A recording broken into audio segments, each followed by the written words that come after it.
I decided to take on a task that was a bit bigger than I expected it to be. I watched every single VHS film over the course of a few days. If you don't know what the VHS films are, I'm not talking about putting a VCR tape in. I'm talking about a series of horror films that are all anthologies that could range anywhere from an alien abduction of a slumber party to a rat demon living in the sewers, or even a demonic cult in Asia trying to birth Satan himself. The stories inside these films can be very hit or miss, as can some of the movies themselves. Now, instead of going through and making a video where I discuss every VHS movie in depth, that would be impossible because there are 7 films. Due to this, I came up with a different way to make this video, and I'm going to be making a tier list, which is, I know, overdone and kind of silly. My ranking and rating system will be confined to these movies. I'm not rating, say, one of these films. Oh, this short here, it's an S tier movie. That doesn't mean it's a 10 out of 10. It just means that it's one of the best VHS short stories. With that, let's get started. But first, spoiler warning, I am going to be spoiling most of these, if not all of them. In the spirit of October, talking about a bunch of horror movies, let's get started with VHS. The first VHS movie contains 5, I think, shorts, and a frame narrative throughout. And let's start with the very first short in the entire VHS franchise, and that is Amateur Night. This is a really strong start for the VHS franchise. It follows a group of friends who are going out partying that night. We get to see their, I don't know how to word it other than crude behavior throughout the night, and they end up going to a bar. When they get there, though, everything seems rather normal. They're just drinking, having a good time, talking to ladies, until they find a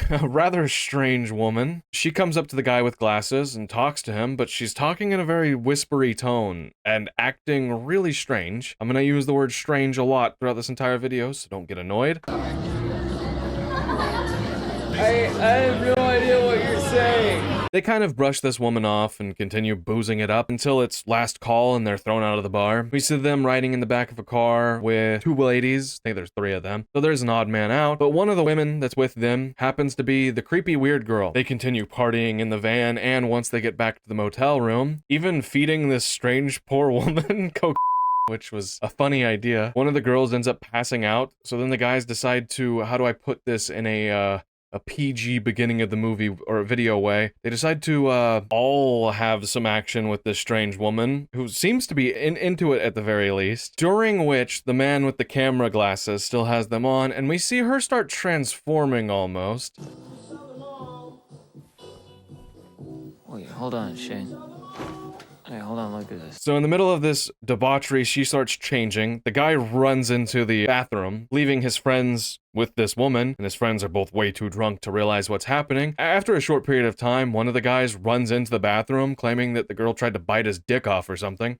And they panic for quite some time until they get the courage to go ahead and peek out of the bathroom, and they see her eating one of their friends.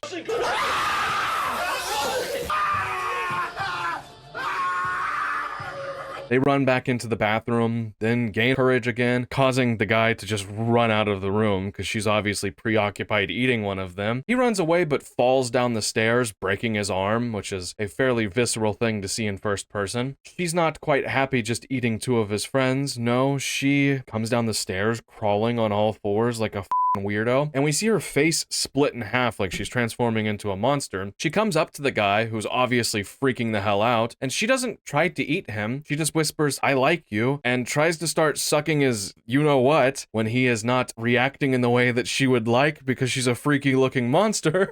She starts crying in a corner. He runs away thinking he has enough time to get away, and while running, he's picked up by her and she's now flying off like some kind of fucking demon.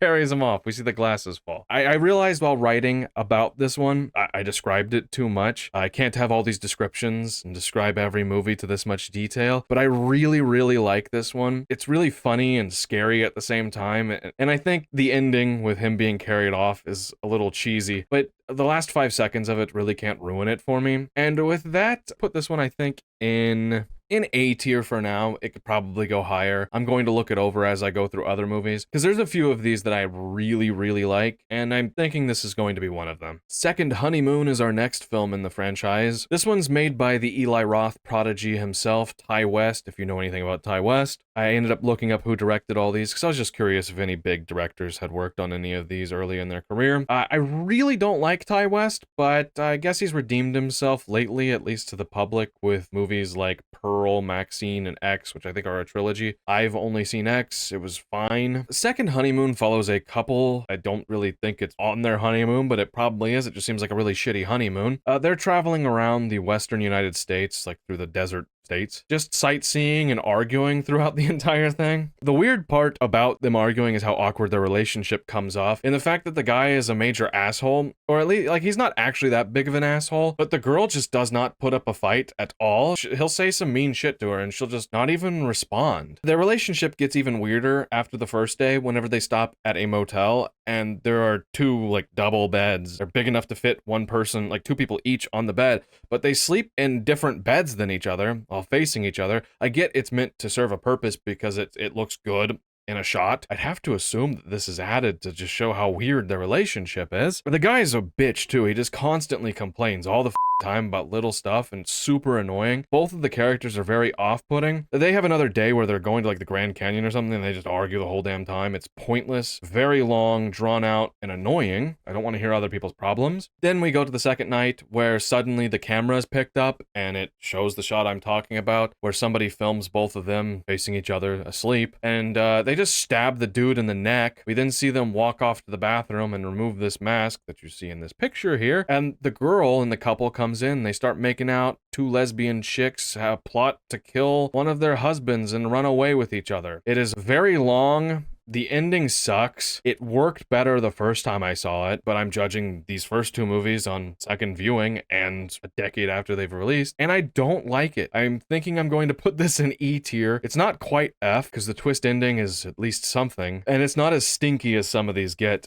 including our next one, Tuesday the 17th. Oh my god. This is up there with one of the worst things I've ever seen. We get a teen road trip into, like, go stay in the woods in a cabin, I'm assuming, just reminiscent of any other movie like that. All the characters are really annoying, and they don't necessarily fit the cliches that you'd normally get other than the one hot chick, who I don't really find hot, but she's meant to be the hot girl. There's an absolute shit ton of shaky camera. The whole thing is just constantly shaking. It's as if I took my webcam and just filmed the whole video like this, really. Just, this is what you're watching. I don't know what this looks like to you guys, but it probably looks terrible. I hope that served a point. I can normally stomach shaky camera, especially with something like Cloverfield or certain found footage movies like Creep. There's a lot of found footage movies that I don't mind shaky camera, but this is just so excessive. And when you look at the story of it, where the characters go into the woods and then all of a sudden the screen will like glitch and shake around and you'll see one of them get murdered as if it's like showing their future death, then that just ends up happening. They all die really quickly from an invisible character, like the killer is actually not there. You can't see him and they die. We learn later on that the girl that took all them on this trip is trying to exact revenge on this invisible weird killer. I think she dies anyway. It's the dumbest.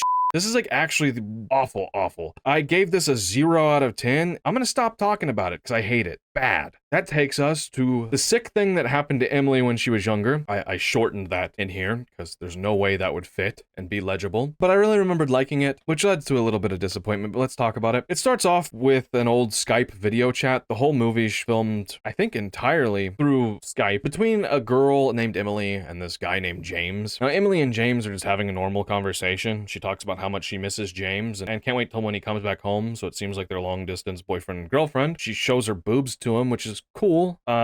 Pretty solid. She then explains to James that there's been a lot of crazy, creepy things happening in her house lately. The movie then cuts to nighttime where they're talking again, and we see the first scare where this kid just randomly walks into a room, then runs into a room, runs out and slams the door, and there's obviously no kids in her house, so it's like, what the f***?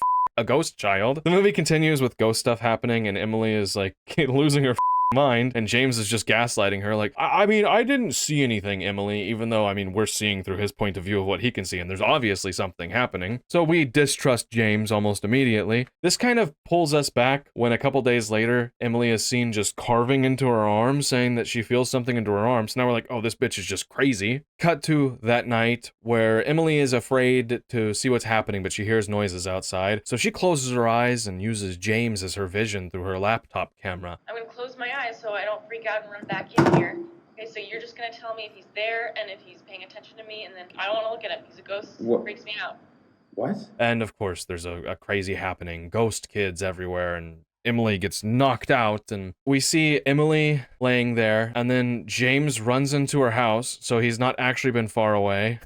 And then he cuts her open and delivers a weird alien fetus out of her. We then see him discussing with something off camera about how, oh, she can't keep surviving this. How many times more do we have to do this? The movie then cuts to Emily being back at home talking to James, so she was completely out of it when all this happened. And she just was told by the doctors that she's a schizo. And we get a cool little ending, though, where the movie false ends and we see James talking to another girl doing the same thing. Gaslighting, boobs, and aliens isn't a bad combination entirely. It has weird twist endings. The scariness of the kids running throughout the house doesn't work, though.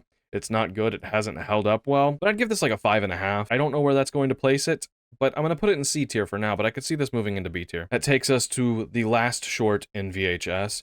10/31/98. Halloween 1998. We see a group of guys just filming themselves getting ready to go out to a Halloween party. They drive out there to another town and cross some railroad tracks, which will become important to the story later. Until they show up to a house, they look around, they don't see any cars parked, but there is music or something playing from the house, and all the lights are on. They walk around, they can't get through the front door, so they go around back, find a door that's open, and they assume that everyone is in the basement or something. They get in there and they notice some weird things happening, so then they're like, oh, well, maybe this is like a haunted house or something. Until they hear voices for the first time in the house in the attic. They walk up there and there's a whole ass exorcism happening up there with a woman tied up, a guy reading a Bible, people holding crosses up to her. Arise, Lord. Yes. Do as he hath said, and fall upon him and burn him. Is upon the mighty men, and they shall be dismayed. A sword is upon their whole. They think that this is just the ending of the haunted house at first, but then people start flying around and shit. They run and escape with the girl in tow, thinking that these people are trying to hurt her. There are cool effects around the house, especially in the basement, but the problem is the camera quality gets so bad in the basement. I think it's to hide the bad CGI. A lot of these movies have a bad problem with using fake VHS quality camera to hide their bad CGI, and when we see films shot in actual 1080p, we can tell why. So I guess I'm not too upset about it,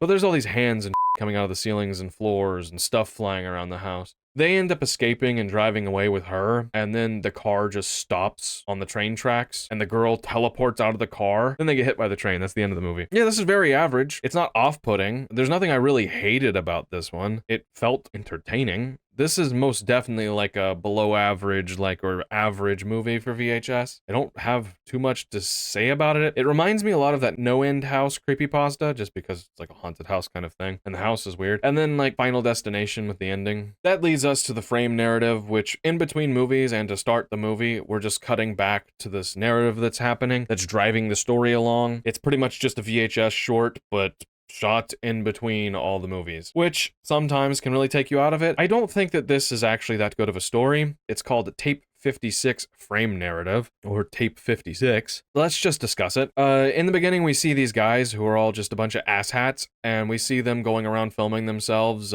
sexually women and recording it, like lifting their shirts up and flashing the camera, and they talk about how they sell these videos to people. Then we see them just destroying houses and shit. They suck. One of them shows up and is like, hey guys, I got a job that'll pay us a lot more than the bullshit we've been doing, and he explains to them that they need to go into this house and steal a videotape. They get in there and the house seems really empty at first, and one of the guys starts inserting VHS tapes, and the VHS tapes that he's inserting are the movies that we're watching. So after they end, they pull the VHS tape out and we're back to watching them. There are some decent spooky shots throughout this because there's a dead guy that's in the house. I actually forgot to mention that. Where the dead guy moves or is all of a sudden like disappeared and gone. So this goes on throughout it. I think it's effective, and I don't think that it is annoying. You don't see the frame narrative wrap around. You're like, God damn it, can we just get to the next one? Dead guy turns into a zombie and attacks and kills them. And that's that. That's VHS's frame narrative, Tape 56. It's a frame narrative, and it's obviously not going to be super memorable.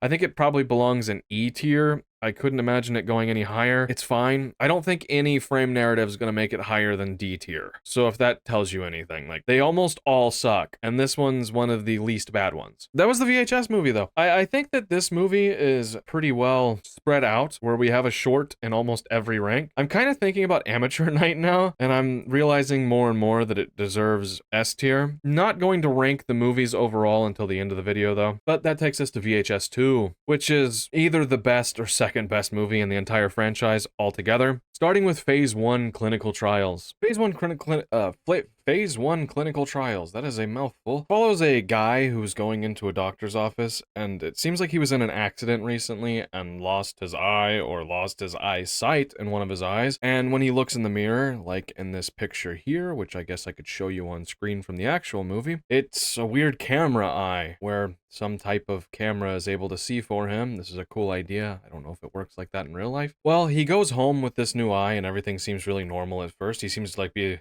pretty wealthy guy living up in the hills of LA or something. When that day he starts seeing dead people in his vision. Obviously that is very scary to all of a sudden go from being a normal guy living in a normal house to I see dead people.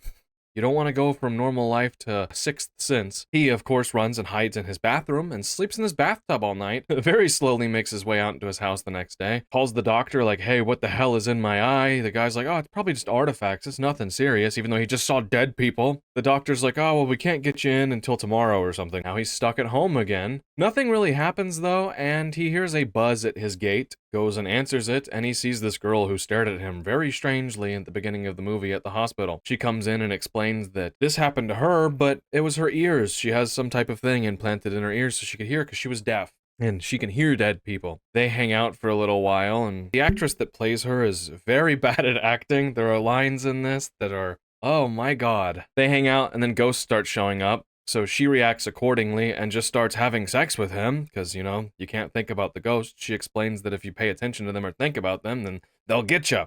I don't want to alarm you right now, but there's a fucking creepy dude standing right behind you. I know. I can hear him. Do you know him or something? He was my uncle.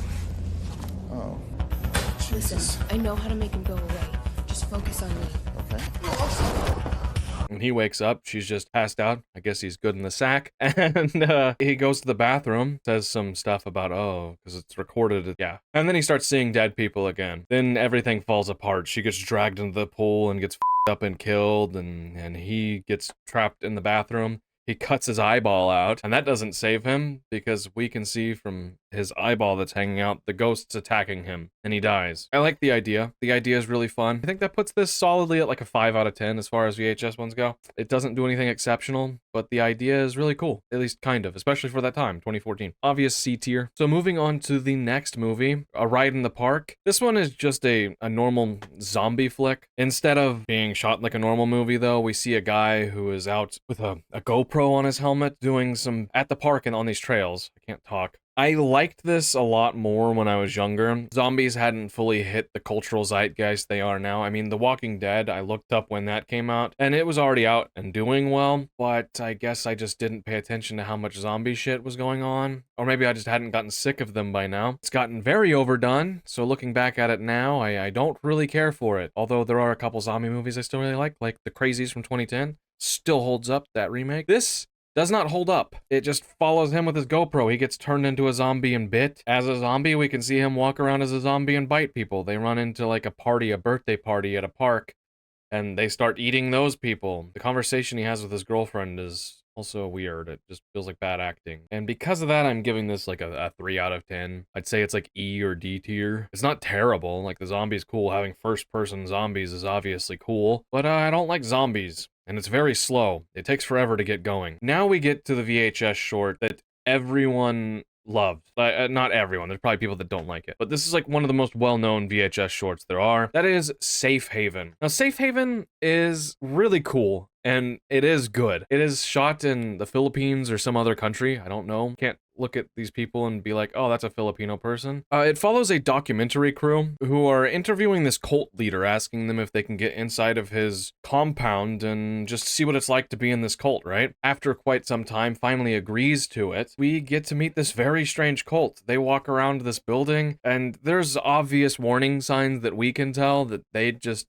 don't see, they make it up to the leaders that they don't go with him, they go after. They make it up to his place, and we see off camera that he's like cutting some weird letters into his body. They then go interview him, and he's acting very strange. And of course, the characters have to go split up and go do their own thing like any other horror movie, leaving just one guy, the camera guy, in there. The main guy goes out and looks for a battery. The main guy's girlfriend and another dude go off and talk. We learn that they are actually cheating with each other, and she's pregnant now. Well, then shit starts to hit the fan like crazy. The cult people attack them and also start just committing death upon themselves. I hate YouTube. So they're drinking the metaphorical Kool-Aid right at this point. The guy upstairs is completely clueless, and the guy outside getting the battery is clueless also. The cult leader freaks out on the cameraman, just jumps on the desk at him like a fucking spider monkey. It's hilarious. It's like, this one blends humor and horror together very well in certain moments, and I think that's why I really like it. It's not entirely humorful. I mean, it's not meant to be a humorous thing. Where it turns is when the girl gets wheeled off and is about to go into labor, even though she's just got pregnant and her belly's just growing at a very fast rate. Characters are still split apart. I don't remember who dies and how they die. They go down into this basement. One of the characters follows them and sees her give birth. Now, the people start exploding into blood, especially the main guy. He just explodes into blood. The guy runs the out of the building. There's obviously people still drinking the Kool-Aid. Well, then they come back to life and they're like zombies. He gets in the car, manages to escape, and then suddenly is attacked by a goat man. So Satan is literally on Earth and was birthed from this woman by this strange cult. And the ending where Satan just looks down at this guy, who's the guy that she cheated with, and calls him Papa or some shit. It's one of the funniest endings. I like the idea of a cult spawning Satan himself. It's held up extremely well since the first time I saw it. And the cult leader guy, the actor that plays him, is awesome and super funny. With that, I'd give this like an 8 out of 10. I think that it's probably better than Amateur Night. It is better than Amateur Night, and I understand why people really like it. I can't think of off the top of my head things that I've seen that are like this that would have came out at that time. So, Safe Haven. It's up there with the best. It's probably top 2. If you haven't seen it, go check it out. I didn't spoil all of it. There's a lot there. It's pretty long. That takes us to the next one in the series, Slumber Party Alien Abduction. I really liked this one when I was a kid, and I was in for a disappointment. I had a lot of fondness for it, because not very often do you get horror films about aliens, and we're kind of in luck with that, because the last movie in this series, VHS Beyond, just so happens to be pretty much all about aliens. But this one, it starts off with these kids who are left alone for the weekend at this really fancy lake house, which I'm assuming is their house. The oldest daughter obviously brings her boyfriend and his friends over. We see them swimming at the lake. The kids come over, because she has all these younger brothers and his friends who are all hanging out, and they decide to fuck with the older kids. There's this cool scene in the lake where the kid dives down, and he doesn't see it, but he has a camera with him, and we see an alien in the water. Later that night, the older sister and boyfriend decide to try to pull a prank on the young kids for what they did, but then aliens just come in after them in the middle of this. This movie is almost, I think it's completely shot towards the second half where the aliens start coming after them with a camera that they attached to the dog for a thing that they were recording. So we get a very I can't say that word. We get a very dumb way of filming a movie by attaching a GoPro to a dog. There's a lot of like 2010s comedy that aged like shit, and the aliens, they just like, when they were like hunting these kids, they just seem really dumb and they're really slow and they don't do anything. There's scenes where the kids are just running past the aliens and they're just slowly walking around like, ugh. It doesn't work. The ending scene also sucks because they're all like lifted into space by a UFO, you know, and the dog's lifted up. It has a camera on it, and the spaceship doesn't accept the dog, and the dog just falls and dies. So our camera, our point of view, is attached to a dog that dies. There's so much shaky camera, I mean, as you can assume with a camera attached to a dog. The aliens aren't scary in the slightest. They're actually more funny. I think I got more humor out of this than I would have horror. I'm gonna give it a 2 out of 10 because I don't dislike it. It just doesn't work anymore. I think it aged really badly. Like, really badly. So, Slumber Party Alien Abduction is going in E tier. I could see it possibly moving up to D. I don't think it's as good as A Ride in the Park, and I'm not going to just give it a high rating because aliens. I do like the idea of aliens, but it's not F because of aliens. That takes us to the frame narrative of this movie. Tape 49 frame narrative, and this is pretty much the same as the first frame narrative. I mean, not beat for beat, but it's done in the same way. These people putting in tapes, and that's the ones we're watching. It follows this guy who's like an investigator, a private investigator, and a girl that works for him. And they get a report this woman's son hasn't been seen in a while, so she wants them to go check it out. Things go wrong, of course. Like, her nose just randomly starts bleeding and she feels really sick, so he's like, oh, let me go to the store and get you some Tylenol, leaving her in a house alone, and we know what's going to happen. We already know. When he comes back, she's missing. He snoops around the house for a bit and finds that things were left on recording. He watches the recording and sees that a guy just shot his face off minutes before they got there, and he sees them coming into the house, crawling in through the window. Then he goes and runs and hides, and then runs right into the guy and gets killed.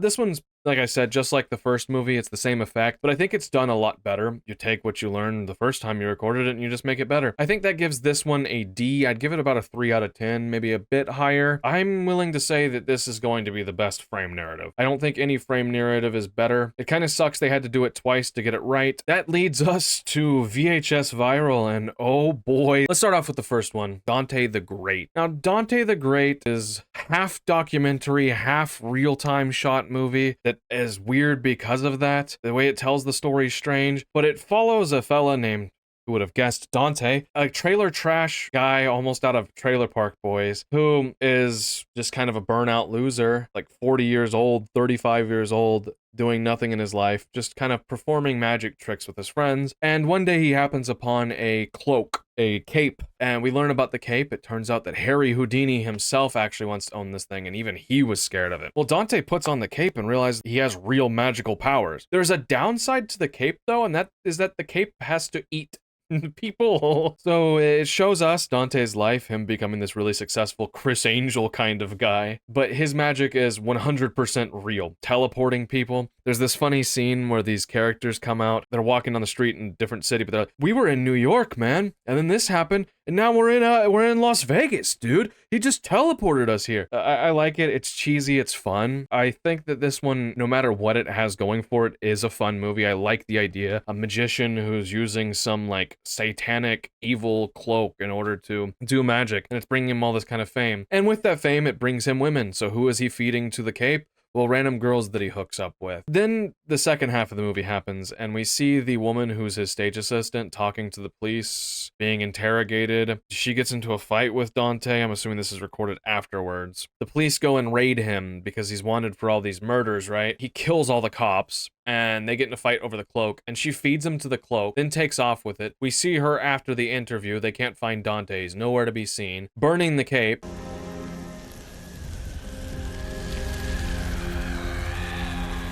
You think, okay, the movie's over. I can't believe she didn't use this for her own power, so she's a good character. Well, she's doing something at night in her house, and this is probably like the worst looking scene in any VHS movie. I do like this one, but this looks so bad. She opens the closet up, and there's the cloak, and she's like, what the hell? I just burnt this and threw it away. And then a hand comes out of it and grabs her, but it looks so bad. The CGI is rough. That is an understatement. The scene where he's fighting the police is also really boring. It goes on for way too long, and there's only so much of you flying around and shooting fireballs out of your hands and shit that you can take and teleporting. I think they blew all their CGI budget on that fight scene, so the hand looked really bad. I would have put a bit more money into the hand. I'd give it a 5 out of 10, but the ending was pretty tragic, so I'd drop it to a 4. But I can't lie, it's better than all these movies below it, so I'm keeping it in C tier. I like Dante the Great. It's not bad. I would never watch it again, so is it really a 5 out of 10? I like the first half, though. I'm gonna leave it in C. That brings us to Parallel Monsters, a sci-fi horror Spanish film. At least I think it's Spanish. It could be Portuguese. The Brazilians get really mad when you call them Spanish instead of Portuguese. Like, no, actually, the Portuguese colonized us. The Catholic Church said they could have it. So we have a science inventor guy. I think his name's like Hermie or some.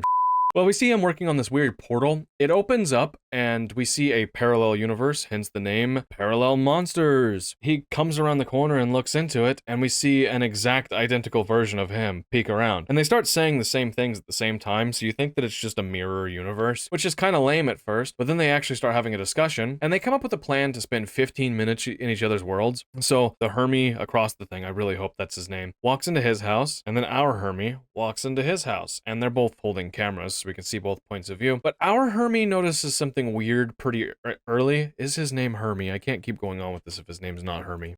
Armando. His name's fucking Alfonso. I couldn't be more wrong. Nice. Where did I get the other name? Oh, I remember. It was from a Spanish film that I watched for another video. Okay. Alfonso notices a picture in his house, which in his home, which we see from the other camera angle, is a wedding photo of him and his wife. And his wife's upstairs sleeping, being a good wife, telling her, oh, please come up to bed, Alfonso. Well, he makes it upstairs and notices that a wife in the parallel universe is wearing a robe and drinking wine this late at night. And he walks into the living room, and there are two men in their boxers sitting on his couch. Well, no, maybe they're out in the hot tub. I can't remember. She asks Alfonso if he wants to join. He's like, no. Okay, well, I guess we won't do it. They go sit down in the living room, and there's this weird effigy in the middle of the living room, which is very concerning, that is dripping blood and has candles in a triangle around it. On TV, there's just this weird hardcore sex stuff going on the news or something. Like this universe is not okay. The two guys end up leaving, and him and his not actual wife are sitting there being very awkward. Then he sees a bunch of weird lights going on outside, and he's like, what the fuck? And hears this loud noise. Goes outside. These guys come up to him and are all pissed off. Do you actually want to go up and do it upstairs? He's like, no. Then they get a feeling like he's not actually one of them. Like something weird happened, and their faces light up with this like orange glow. And then they pull down their pants, and you're expecting them to start doing something up to them, but then their dicks are just dick monsters. I don't know how to explain it. This is the weirdest, funniest, weird but it is funny that have like teeth and on them. He runs inside away from these people, and his wife's like, what's going on, Alfonso? And then she realizes that he's acting weird. She opens up her robe, and half of her body's split open, and she has a big pussy monster, and he runs downstairs, makes it to his thing, jumps in, the other guy's there with his face all bright, and his wife's all pissed off, and grabs him and starts eating him with her pussy monster. He closes the parallel universe. Well, guess what? He just had one of these dick monsters guys up in his house fucking with his wife. So Alfonso thinks he's safe, and he closed the portal, and his wife comes down and still thinks that he's the dick monster guy, and she stabs him to death. It's the end of the movie. This is a really weird fucking just dumb and funny horror film that is good at being thrilling. It leaves you wanting to know what's going on because this slowly unveils the weirdness. You could tell I probably like it based on how long I've talked about it. Parallel Monsters is just fun. It really surprised me because of how weird it is. I appreciate this movie. I'm going to be putting it, I'd give it a 7 out of 10. I think anything above 8 is going into S tier. I'm giving this movie an A tier. I think the lights on the face are kind of silly. It's not scary at all, but the dick monsters are funny. They're disturbing and gross and funny. It was weird. Like when I first saw it, I was just like, what the is happening? Decent. Parallel Monsters. Go check it out. That leads us to a disappointment in this one, Bone Storm. I told you I looked up the directors of these movies, of these shorts, before I watched them, and two directors I really like worked on this movie, so I was expecting to really like it. And whenever I really liked Parallel Monsters and Dante the Great wasn't so bad, I was like, oh, Bone Storm's probably going to be really good, huh? I like Justin Benson and Aaron Moorhead. They have 3 really good movies I really like, starting with Resolution and Endless, which lead into each other, that are really good. There was a new movie that came out on Netflix that was blah. But then they also created Spring, which is one of my favorite horror movies. It's a romantic body horror movie, like Lovecraftian. It's a fantastic movie. You should watch it. I'm endorsing that film right now. I love that movie. So if you haven't seen it, go check it out. Well, knowing that they made those movies, I was like, oh, this is going to be good. Well, Bone Storm ain't very good, guys. I don't like it, and I was very disappointed. And I think my ranking went even lower because of how disappointed I was. It follows these skater punk kids who are just all kind of dickheads going around filming a skate video, you know how people do. One of the guys decides, hey, we've got a lot of footage, but we keep skating at the same park, so let's go to Tijuana. They have this drain thing that would be good for footage. They get there, and then there's this weird pentagram there, and there's this weird lady looking at them. Then all of a sudden they get attacked by these weird cult-like people. One of the Mexican kids ends up pulling a gun out and shooting him while riding a skateboard, which is kind of funny to see in first person. Yeah, they kill them, then they turn into like skeletons, which you can see in this picture, and they fight skeletons off. Some of them die.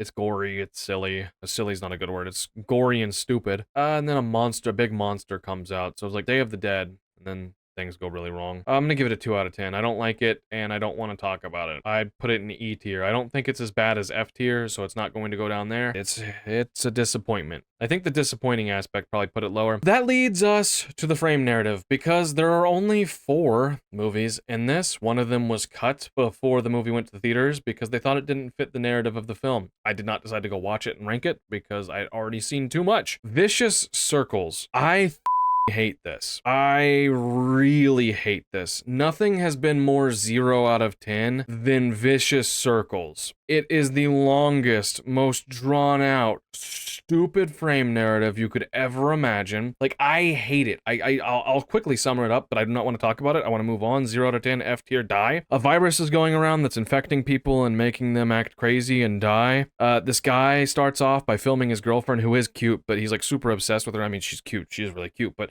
he's just filming her all the time. The virus hits, and there's this like police chase outside his house, and the police chase, the car that it's chasing is actually spreading this virus around. Later on, he opens the doors and he sees that the VHS TVs, like we've seen in the first 2 movies, are in there. His girlfriend's calling him the whole time while she's missing, and it turns out it's not actually her, and she's been dead this whole time. And oh god, it's so bad. It's fucking doo-doo. It's straight up asshole garbage. Worst thing I've ever seen up to that point in my entire life. It gets worse though. So F tier. F tier, 0 out of 10. VHS Viral sucks, and it's because Bone Storm and Vicious Circles. Let's go to VHS 94, the 4th movie in the franchise. This one starts off really strong with Storm Drain. It's about a local news station doing a piece on this local folklore, like legend that's in town, of something called Rat Man, who lives in the storm drain or sewers of the town. And of course, the news reporter is sitting there doing the story and doesn't really believe in it. She calls and says that she got a bit of footage of it, and they're like, no, you need to go in there and actually get some footage inside. So she goes inside. When they go inside there, they see a guy with a gun holding up outside, almost protecting from whatever would come out of it. So obviously some people in town believe in it. This guy's in military attire with a gun. He's not a military person. He's just a crazy man. They go inside, they film a bit, and they hear a really weird noise deep in there. They also start noticing some tents. So she's like, F it, I'm gonna go ahead and do this. I'm gonna talk about how it's messed up that our city has homeless people living in storm drain and not being taken care of. Well, it turns out that's not the whole case, because when she gets in there, they find a very strange homeless man who's just covered in black filth. I'm sorry, can you repeat that? Okay. Thank you.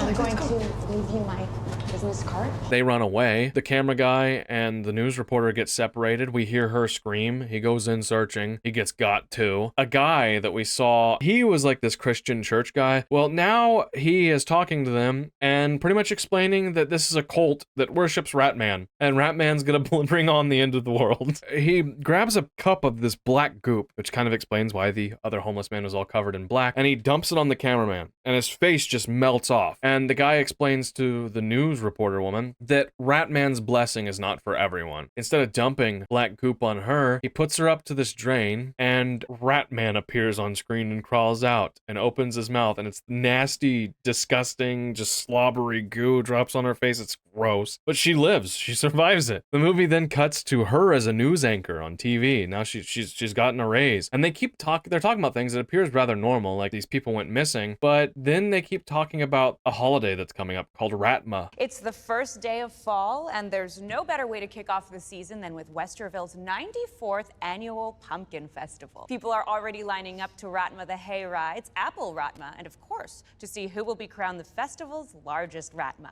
It's kind of silly, but I like the idea of a religious cult in the sewers worshiping a rat god. I'd give this a 6.5 out of 10. It's either A or B, and because I haven't found anything that goes in B tier yet, and I like parallel monsters more, I'm gonna give it a B tier. I do like the monster in Ratman. He's fucking gross looking. I think this is just like what every VHS short should be, is like Ratman, or better. Sadly, we don't get to that level. Moving on to the second movie in VHS 94, we have The Empty Wake. This movie's mid. Very bland premise, but it is spooky. It follows a girl who works at a funeral home attending a funeral service. She's being left by the funeral director and whoever else is there, like the embalmer guy. They explain that the guy had a pretty gruesome death and it's a closed casket funeral, and that they'll be out for the night, and to call them if she needs anything, and to wait for the people to show up. She sits around for quite some time and nobody ever shows up, and she keeps swearing that she hears noises coming from the coffin, and when she goes and checks it out, it looks like it's moved a little bit. Nothing happens. A fella ends up showing up. He's a little weird. After he leaves, this ongoing storm that's been happening, we hear like thunder and lightning outside, some power flashes. It gets bad and the power completely cuts off though. She tries to leave and it looks like the guy that came and visited this dead man had locked the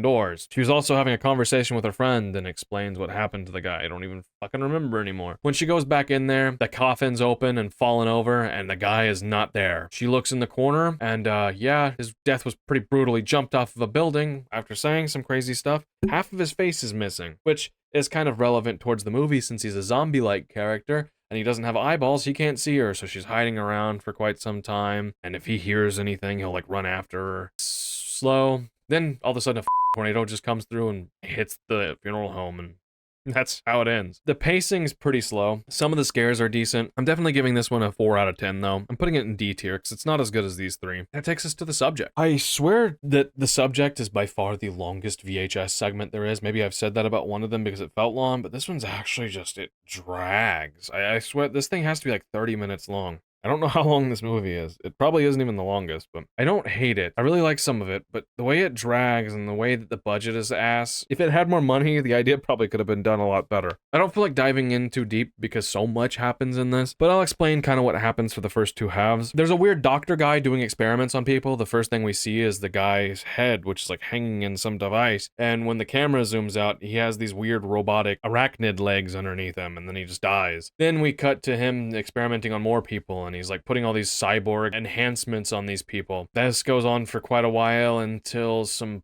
military guys break in and kill the guy because they're like, oh, you monster, what have you done? We also learned that he was like actually some really smart robotics doctor guy before this, and he went crazy, and now he's trying to like create the perfect race of people. Then the machine human hybrids just do their thing. We're in the point of view of a girl one, and then there's this guy one who has like a big blade attached to his arm and like a shotgun on it or some shit. And he goes around killing all the military guys. This goes on for forever. She fights it off and kills it at some point and then escapes, but fuck me. The way that this was done makes you obviously tell that the guy was done in CGI. It looks fake. It goes on for far too long, but a crazy scientist doing like cyborg experiments on people is kind of weird, just like how something human centipede would be. But it sucks. It's not the worst, but 20 more minutes of cyborgs attacking these guys is way too long. I'm giving it a 4 out of 10. So Empty Wake's like a 4.5 out of 10. This is a 4 out of 10. Not the worst, but it's definitely D tier. Anything under C tier, I would tell you just, don't even check it out.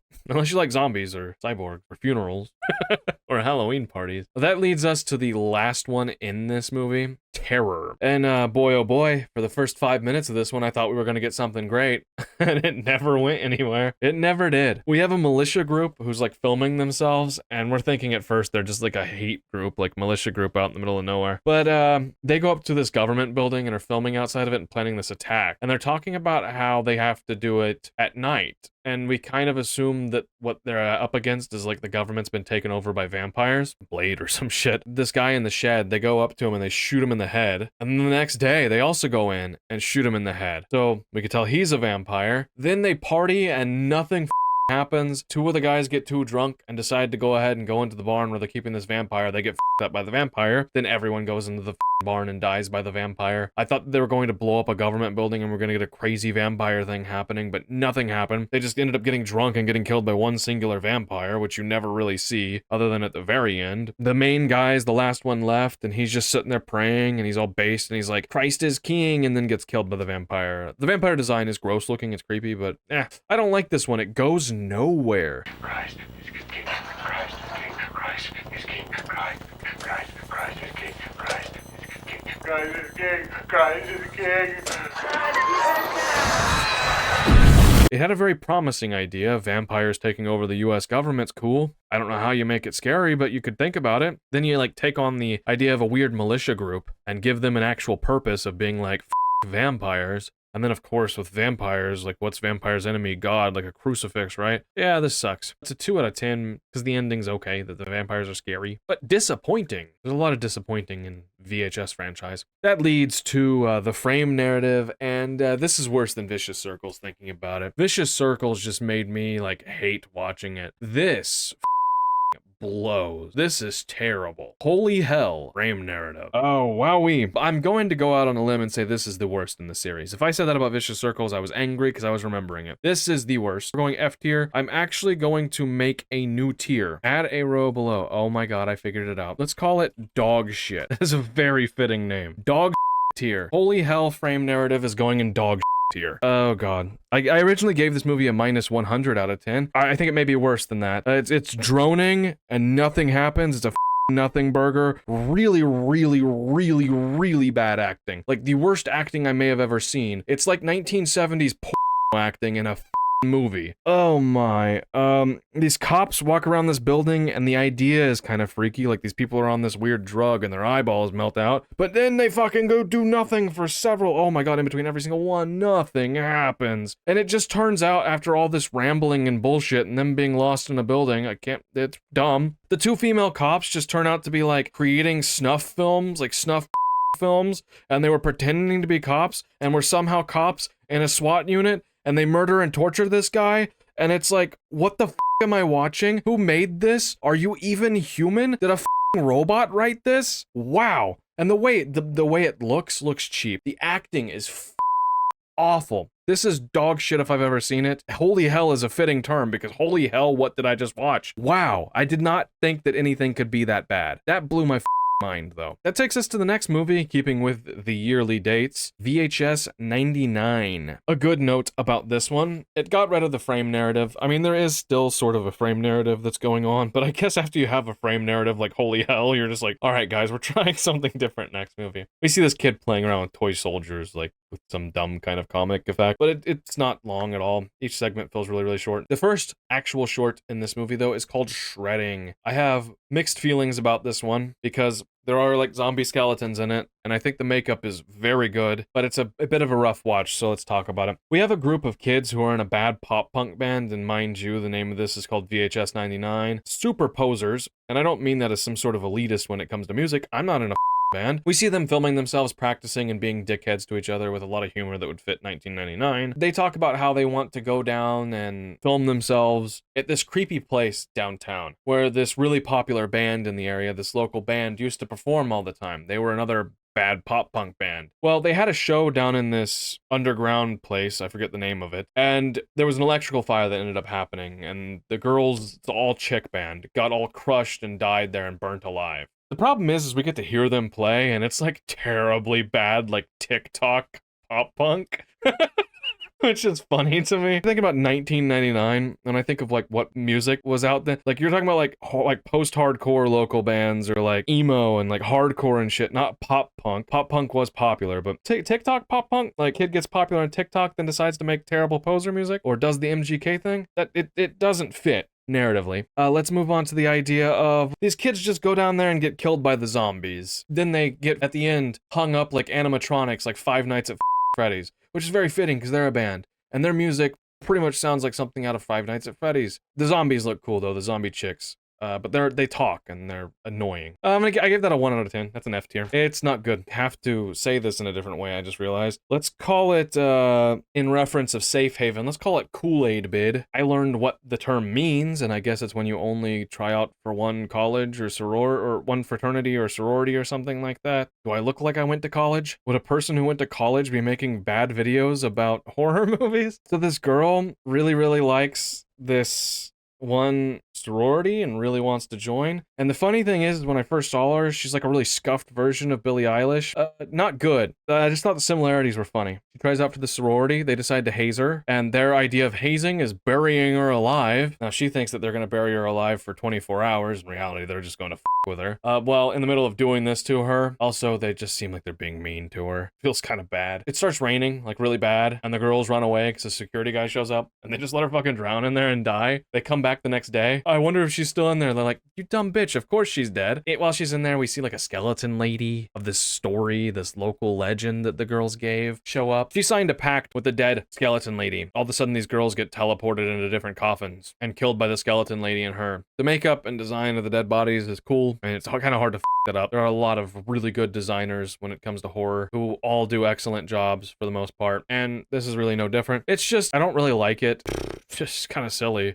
Give it a D tier. It's not that bad. I'd give it like a 3 out of 10, 3.5. Moving on to Ozzy's Dungeon, and this one is a mess, like structurally and everything else. Let's just go ahead and throw it in F tier preemptively. So at first I thought it was going to be interesting because Ozzy's Dungeon plays off of that 90s television show on Nickelodeon, Legends of the Hidden Temple, and making a horror movie about Legends of the Hidden Temple is silly. I keep using the word silly a lot, but when I say silly, I mean like funny in a way that isn't like good funny or completely bad funny. Dorky, I guess, is another word. The problem is, this is like really low budget Legends of the Hidden Temple and really fucking bizarre. Though challenges are just disturbing and weird to put children through. We learn that they can make a wish. This is later shown at the very end of the thing where there's this like pregnant monster thing that grants wishes or something. Well, in between that, they're competing in this contest. This little girl and a boy are competing, and the girl like leg breaks in half in this really gory, gross way, and they're in the middle of the challenge. We cut forward to Ozzy of Ozzy's Dungeon being tied up in his underwear, his whitey-tighties, and this big, gigantic, annoying woman is screaming at him. Make that run! Make that run! Make that run! And we figure out that the girl that broke her leg is her daughter. And it cuts over to her daughter's leg, and her daughter's leg looks like it has like gangrene on it. It's so bizarre. Nothing feels right about it. It feels like an alternate dimension, like parallel monsters, but instead of dick monsters, we get a really annoying black lady that screams a lot. She's like torturing the guy the whole time, and finally talks him into taking her to the place to get a wish. They get there, and the movie gets more bizarre, and everyone gets killed, and the little girl that broke her leg just smiles. I don't know what the any of it meant, but the fat black lady, bitchy mom, so annoying. I hate her. And the monster just like eats everyone. It's stupid. Like they try to do the whole like fat lady funny thing too. Ugh, this one just sucks. I hate the attitude of the characters. The bizarre nature is just weird. You'd think that having this weird, bizarre, just nothing feels right would put you on edge. It just makes you not want to watch it. It's disappointing. It's stupid. Stupid's the best word. Ozzy's Dungeon, stupid. I felt like I wasted my time watching it. Moving on to Gawkers. The Gawkers. So the kid playing with toy soldiers ties in to this movie. So it's not a complete frame narrative, and I don't think it's even that important to this movie. Kid that's playing with toy soldiers turns out to be the little brother of the main character in this one. The bigger brother comes in and yells at his little brother and is a dickhead, takes the camera away from him and is like, I'm gonna go film pranks with my friends. Then we meet his teenage friends who are all annoying too, and they go around filming pranks. Then they do some creepy shit where they try to get upskirt shots of girls at their school, which feels very wrong to watch for multiple reasons.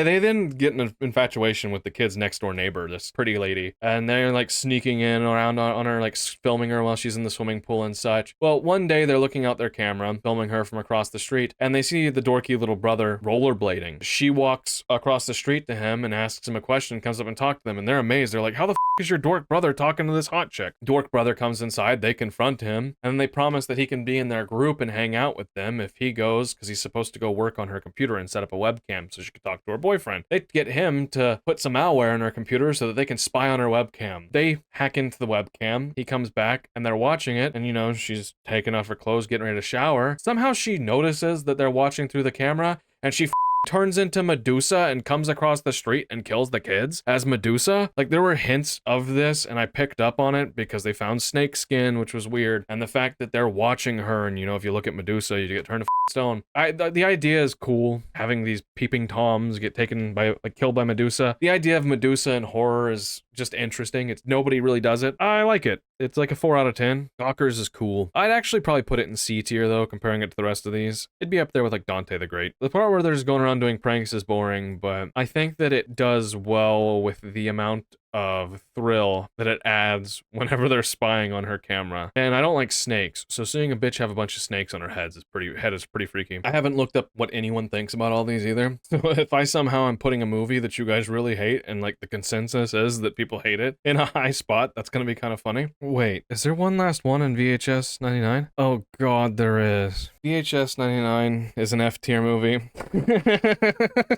VHS Viral is better than VHS 99. To hell and back. I'm preemptively putting it in F tier. I forgot about this one. Oh no. There's a group of people celebrating like Y2K or something, like New Year's on it, right? And they're doing a weird demonic ritual during this. And then the 2 camera guys that are recording it get teleported to hell. And hell is just really retarded. Like, I keep using that word. My vocabulary. Hell looks really bad. They just run around hell for like 10 or 15 minutes, and there's this weird creepy girl who's annoying that leads them through. They've randomly get teleported back into the room, but I think another monster gets teleported with them and they end up dying, and that's the movie. Why is this a thing? I don't know, but 0 out of 10. Moving on. VHS 85. VHS 85, my expectations were very low after this one. I have written down, because the last two movies sucked ass. Let's kick it off with the first one, which I actually have to break the rules of this tier list with this one, because No Wake and Ambrosia lead into each other. Ambrosia is farther along in the film, but let's discuss No Wake, then Ambrosia. In this one, we have a group of teenagers or young adults, I cannot tell with this one, going out to a lake, have a good weekend in a camper van. They get to the lake and there's a sign that's like, no swimming in the lake, which is like, okay, there's gonna be a lake monster or something. That's not where it goes though. They take a boat they have out on the lake and start water skiing on it. Kind of a good time. Then they all start getting shot by a sniper rifle. Everybody just ends up dying. This moment isn't very effective, and nor is it really that thrilling, to be completely honest. But that's not all the movie does. After they all get shot and are dead for a minute, they suddenly come back to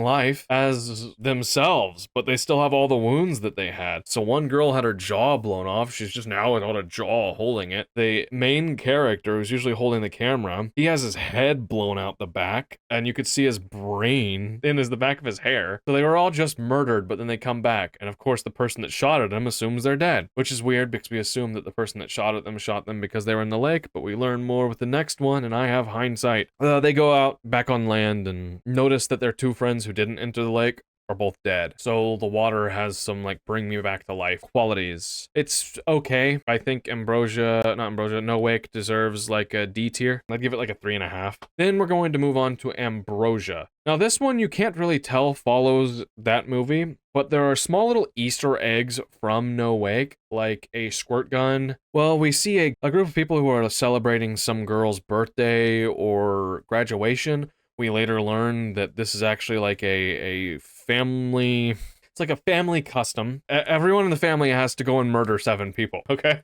It's really dumb. And they're celebrating because she murdered them. She goes, puts the tape in, and it's No Wake that we're watching, where, well, from her angle, we see her lining up and sniping all these people, and she doesn't realize that they came back to life. She gets in her car and drives off, and they're celebrating. They're like, wow, you've joined the 7. Well, then cops raid the fucking house. Suddenly, it has nothing to do with the first movie, and they get into a shootout. Everyone in the family dies. We see her cornered. She's the last one left. She gets shot in the head, and then guess what? The movie doesn't end. She comes back to life and gets arrested after just being shot in the head and dying. So she got in the water, and that's how it ties in. Ambrosia's much worse than No Wake. Like, not much worse. I'd still give it a 2 out of 10, but it's not in D tier. Like, I'd say a 1.5 points difference is quite a bit worse. The only reason I'm giving it a 2 out of 10 also is because it's related to No Wake. It'd be an F tier if it wasn't. I'm putting Ambrosia in E tier. Now we're getting back on track with the second film in VHS 88. Or 85, or whatever the fuck it's called. God of Death. This is another Spanish one, and it's not great. I can go ahead and spoil that for you right away. So we see a news crew in Spanish land somewhere. I think it's in South America or Mexico. They get hit by an earthquake during like the morning news about to happen or happen. But everyone in their place dies other than one guy. He's like a cameraman. We see a rescue team come in and grab him. The movie then follows the rescue team and him trying to escape the building after the earthquake. They all just kind of die one by one until they make it low into the basement. And the only one left's a girl, and she walks up to this wall, and there's a skeleton on the wall, like to a god of death, and she starts chanting like religious stuff and strips butt naked, and then a Aztec looking guy comes out who's real tall, and the movie ends. I was gonna give this a 0 out of 10, but the naked chick was okay, so 2 out of 10. 2 for 2 boobies. Actually, it does not deserve a 2. A 1 out of 10. It can get the top of F tier. That movie sucked. TKNOGD. But that's all I have to say. Oh boy, this is bad. This is bad. This is going down in dog shit tier, actually. TKNOGD is dog. I'll quickly sum it up. There's a woman who's doing like some type of performative arts play, like a performance arts, and she's using VR. And the VR is like 1980s VR, and it's real bad. And then the monster attacks her in the VR, and then she ends up dying, and all the things that happened to her in VR happened to her in real life, like her leg getting torn off. And the whole audience just thinks this is a part of the performance arts show, and that's it. Bad. 0 out of 10. Worse than 0 out of 10. It does not deserve to be in the same category as the other movies. If you feel like wasting 20 minutes of your life, go check that one out. Dream Kill. This is the only interesting story in this movie, but it has so many faults it's only redeemed by how bad the rest of this film is. We get a really long intro with a guy breaking into a house in like first person, but it feels a little bit weird the way it's shot. It's almost dream-esque, which dream kill. He goes in and murders this woman. We then pop up to the police who are investigating this murder that just happened an hour or two ago. The lead detective looks over to another detective and he's like, Bob, I don't know, it's actually, this is weird. I just got a tape sent to me 2 weeks ago that showed this exact crime scene. And Bob's like, no fucking way, Bill. I don't know any of their names, by the way, but we're going with it. And Bill's like, I swear to God, Bob. They go back to the station, look at the tape, and he's like, spot on. Another tape gets sent into them. And they're like, all right, this is weird. We see the dream kill happen again. And then they show up and they're like, identical, Bob. They decide to go ahead and look up where the tape was sent from because it was sent to them in the mail. They find a specific public drop-off, like mailbox drop-off. They go and stake it out. They arrest him, bring him into the station, and he just turns out to be this really dorky 1980s goth kid. He starts talking to the cops, and the cops are like, I really don't think this kid did it. He's weird. But he explains that he has been having these weird dreams since he was a kid. And he got this new camera. Somehow, he figured out if he left his camera on while he slept, he could record these weird dreams that he has because his dreams turn out to be true. That dream that he had was of a murder sent it into the police, and it happened. He had a new tape that he was sending in, and it hasn't happened yet. And they look at the camera, the video, and they figure out which house it is in town. The cop and person go to the house. It was the kid's dad, which is later explained because the kid's dad murders the cop. And he shows back up to the station. So he was actually the person that was killing these people, and the kid was dreaming of what his dad was doing. And his dad starts killing cops. All the cops are dead, and the kid kills his dad. And that's just kind of the end of it. It's a fresh idea, but it's also really boring and takes too long. I feel like they could have cut 5 or 6 minutes out of this movie, and it would have ended just fine. And I probably would have given it something better than a 3. But as of right now, it's going in D tier. I feel like D tier is really taking up a lot of this. It kind of tells you how good the VHS franchise is that everything's about a 4 out of 10. Then we reach the frame narrative, total copy. I'm giving this an F tier. We have a strange creature that scientists are studying at some college science place. It changes shapes into different things that it's in the room with or things that it sees on TV, so they just have it watching TV all the time. Come to find out near the end that the thing can actually hear everything they're talking about and see them and changes to one of them. This woman is being interviewed throughout this who worked on the case but left before it went tragic. The thing then turns into a monster and eats them all. That's it. Very, very butt. I didn't like it. 1 out of 10. And I'd like to move on. Anyway, after VHS 85, we have finally, and I mean finally, made it to the last movie. The most recent VHS film that just came out October 4th of this year. By the way, like the last 3 films have all came out in Shudder, which explains some of the bad quality. We've left the naming process of VHS 94, 99, and 85. We're no longer in years. This one is called VHS Beyond. And if you can't tell by the name Beyond, there's a lot of aliens in this one. But let's not spoil it too much, and let's get into the first one. Starting off with Stork. I was honestly so happy getting to this movie because it was the last one, and the fact that we finally got to go back to 1080p for most of these. Stork is a weird way to start this movie. It follows a police task force called Warden. Now, Warden has been assigned to this mission to figure out what the hell's going on because in New York City, 17 newborn babies have been stolen out of hospitals, including one of the guys on the task force. They get a tip-off on a house they think links to these babies. So they get a little drunk and then head off there, which I thought was weird. They pull up to this old abandoned looking house that doesn't look anything like New York City, and they see a weird looking guy stumble into the house, right? So they go ahead and grab all their guns, get all locked and loaded, and head inside, and immediately we can tell things are not okay because what the hell is wrong with these people's faces? Oh, they're monsters.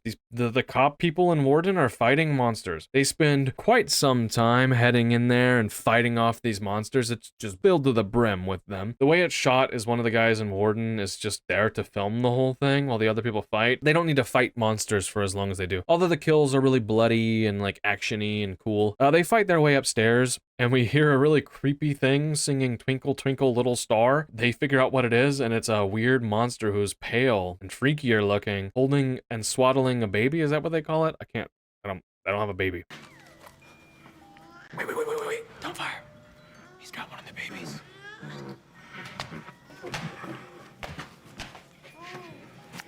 It runs off and hides. Try to go upstairs to figure out where it went because it like went through a wall. They break down this thing with a chainsaw, but then all the monsters that they just killed came back to life. So we see this guy like chainsawing the shit out of monsters, and we get like chainsaw camera where the camera's attached to the chainsaw. It's over the top. Just first person chainsaw killing monsters.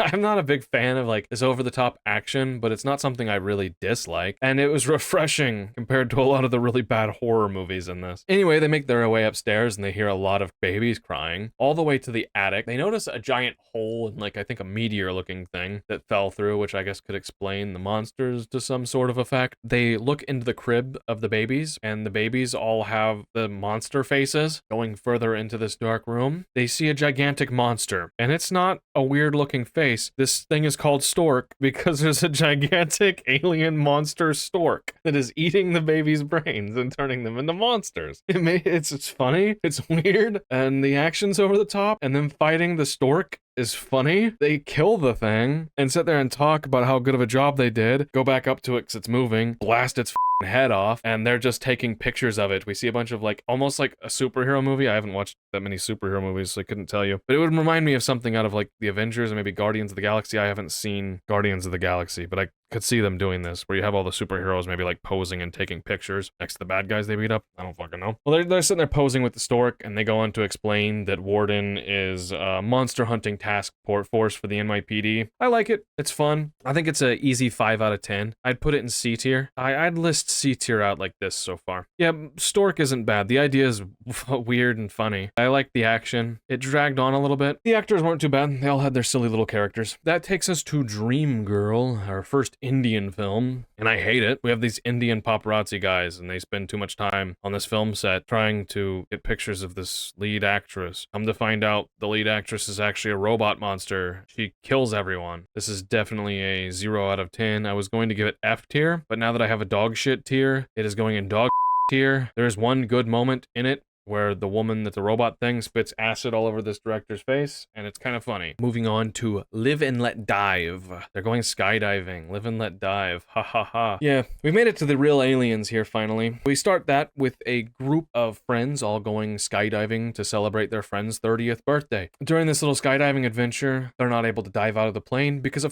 UFO shows up. We also see some US military jets chasing after the UFO. The UFO's just teleporting around. They're all freaking the hell out, and we see an alien out on the wing of the plane. It gets worse for them because the UFO teleports in front of the plane and it crashes. I was wondering why they weren't just diving out of the plane. I mean, the worst thing that could happen to you in a plane is to not have everyone inside have parachutes on. But guess what? You're in a skydiving plane. Everyone has parachutes. Well, they crash and everyone falls, and some of them are already dead. They land in the ground, and they're in like an orange tree farm. There's probably a name for a place that had an orchard maybe. Not a fucking farmer. But there's just aliens inside. The aliens look stupid. They have a bunch of legs. They look dumb. And when they open up their front and shoot out a gun, they're just running from the aliens. The guy ends up making it to a truck, and then we have the most unrealistic reaction to a person yelling, like knocking on the door of your truck, trying to get a ride, saying, "Get out of here, there's monsters."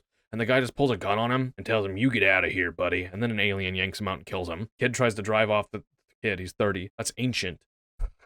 And his car gets stopped, and he gets lifted into the air. And this is probably the best part of it. Seeing his truck get lifted into the air by this UFO looks really good until it makes it to the UFO ship, and it looks kind of ass. A 2 out of 10. I don't really like it. I think it deserves E tier. That brings us to my personal favorite segment in the VHS franchise, which is crazy that this is in the very most recent movie. I think that this one segment has kind of made me appreciate all of the movies more. If you don't have a up sense of humor, you probably won't like it as much as I do, but it's the wildest ride of a VHS segment you could possibly get, coming from the likes of Justin Long. You know, the guy that played in fucking like Bring Me to Hell or Drag Me to Hell. Is that what it's called? Drag Me to Hell? And Barbarian and Jeepers Creepers, that guy. He also played in a Kevin Smith movie that he's a weird guy and he has a lot of weird ideas that happen to have like he happens to have a knack for like surreal body horror and comedy, like kind of mixed together. Tusk is what it's called. with Kevin Smith. I feel like Barbarian also has that, which is why I like Barbarian so much. He did an excellent job with this. Let's talk about it. Fur babies. I like this one a lot. It begins with what feels like cringy local TV commercial of a woman advertising for her doggy daycare, right? It's a little weird because we notice some stuffed dogs in the background on her mantle. Which is a bit weird. After the commercial ends, we meet this group of dorky, like, communist, like, animal activists, which I can't stand, but it makes the movie better that they're the target of what is going to happen. You wouldn't mind seeing PETA have what happens in this movie happen to them. The animal activist dweebs see the stuffed dogs and send two people undercover with a camera. They talk to her for a bit, and she just seems overly excited. She definitely is weird, but they ask her about the stuffed dogs and the one that is now missing on the mantle. She explains that she has a really hard time getting over the death of her dogs, and the one that is off the mantle was actually really special. She's doing something special for him, or with him, because he actually died by risking his life for her. We then go around the corner, because she's going to show them another place where she like grooms the dogs, right? And we see her weird son, who's this just dull big idiot, absent-minded, who jump scares them. And then they head down into the basement, which is very dark and it looks creepy immediately. Behind a curtain is where the people realize they are fucked. And like he did. Help me. No, no, sir. She confronts them and explains how this room is the naughty room, and it's where people like they go. And we see them get knocked out, and inside the naughty room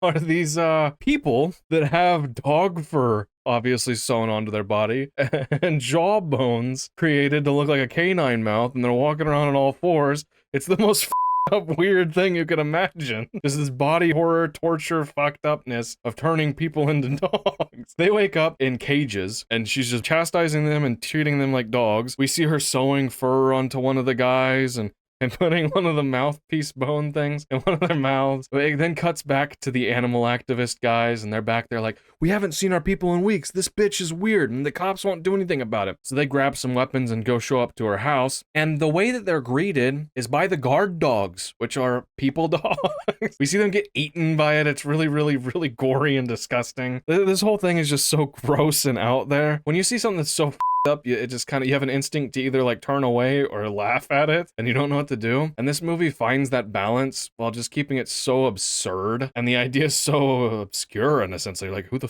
would think of this? That it's hilarious. If you don't find it funny that this person, because it's obviously so fake, this wouldn't happen. This person sewing paws and shit on people and turning them into dogs. It's gross. It's actually like it makes your stomach churn and your skin crawl. But at the same time, if you can't laugh at the absurdity, I don't know how you'd be affected by it, I guess. Just a bat crazy woman. So yeah, the dogs kill the guys. The end of the movie is a little bit dumb, where we see a package thief show up to the door, and one of the quote-unquote guard dogs comes out and eats him. But I really like it. It is hard to watch in a sense, but it's by far the funniest in the series. I'd give this a 9 out of 10. I think it's my favorite in the series. If you haven't seen the new movie, you gotta watch it, mostly for fur babies, because it's so I think people will get different things out of it. Either way, I think it's just disturbing enough to become a staple in the series. Yeah, moving Amateur Night down to A tier. I think Safe Haven and Fur Babies are the only ones that belong in S tier. That leads us to the last one, which I didn't finish the script for, Stowaway. So I just have to go based off of memory on this. That's going to be fun. Stowaway follows a girl who obviously seems pretty troubled, because we can get flashbacks to her past and things she talks about, where she's kind of left her child and her husband behind to go on this weird search to film this movie. The short is directed by, I can't remember her name, but she's that pretty girl that's always in the stuff that Mike Flanagan makes. It's his wife. The lead actress in this, really cute, but she's talking about these aliens and stuff that's been going on, and people that have been seeing aliens in this desert town. Slowly tracks it down and notices these weird lights, finds a weird invisible reflective spacecraft that is almost like made out of organic material. goes inside of it and cuts herself on the string. These bugs kind of put her back together, but it doesn't quite know what humans are. We can tell that there's a bunch of animals inside this, so these aliens are obviously taking DNA from creatures around Earth. So like, she gets fucked up, and we notice like some lizard scales or snake scales being, what has scales? Being grown on her. Then an alien comes in and just goes to hypersleep or whatever and they take off. They're leaving the planet. Well, she's stuck normally. So they keep shifting and going places, and every time she gets more and more messed up and starts changing more and more into like a weird creature and shit. It's just body horror and aliens. The idea is cool of aliens coming down and collecting people and having some futuristic type of like DNA repair, like really intelligent medicine using like nanobots, but they don't actually have human DNA to use on her. I put this one in D tier. I give it like a 3 or a 3.5 out of 10. That takes us to the very end of the series, which I also do not have written about, and that is the frame narrative attached to this. And this one starts off like it's going to go somewhere and it's leading to something that you want to see, but that ends up being a very disappointing thing. So it's called Abduction Adduction. I don't know what the term adduction means. Adduction? Well, this frame narrative starts off with like a documentary like style, like you'd see on something like